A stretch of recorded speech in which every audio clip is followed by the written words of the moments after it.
Amerika Tashqi ishlar ministri Antony Blinken Avstraliya, Hindiston, Yaponiya va Amerikani o'z ichiga olgan 4 davlat dialogining tashqi ishlar ministrlari bilan ko'rishishdan ilgari bayonot e'lon qildi.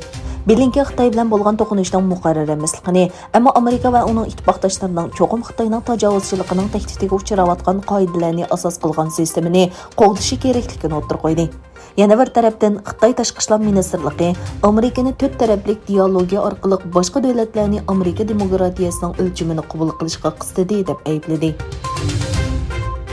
Shimoliy Atlantik Ahdi Tashkilotining bosh kotibi Jens Stoltenberg Rumaniyadagi ziyorati jarayonida Mikhail Kogalnisano harbiy bazasida Rumaniya prezidenti Klaus Yohannis bilan muxbirlarni kutib olish yig'ini o'tkazdi. Stoltenberg Rossiyaning Ukraina va uning atrofidagi harbiy kuchini oshirganligini, Yevropada yangi qurolli to'qinish xavfi borligini aytdi. Ukraina Kırgıziston Shimoliy Atlantik Ahdi Tashkiloti bilan Rossiya o'rtasida hech qanday bir yarashish bo'lmagan bir paytda Amerikaning Birlashgan Davlatlar Tashkilotidagi doimiy vakili Linda Thomas Ukraina Kırgızistondagi jiddiylikni pasaytirish orqali Xitoyni Rossiyani Ukrainaning egilik huquqiga hurmat qilishga ilhomlantirishga chaqirdi. Donald Trump haqida nashr qilingan kitobga qaraganda, Amerikaning sobiq prezidenti yaqin Amerikaga o'zining yanada Shimoliy Koreya rahbari Kim Jong Un bilan aloqa qilayotganligini aytgan.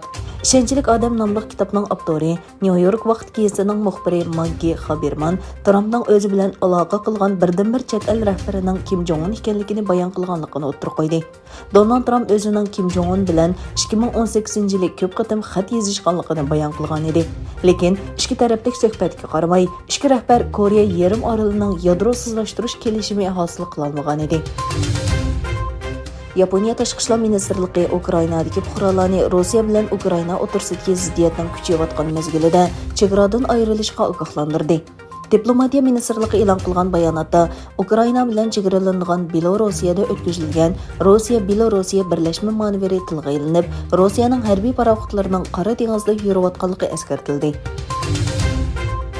Xitoy doiralari Washington hukumatini tashqi savdo talash tortishni hal qilish uchun imzolangan birinchi bosqichlik kelishimning ijro qilinish bosqichida qo'yilgan qo'shimcha tamojna bejini va savdo jazosini bekor qilishga chaqirdi.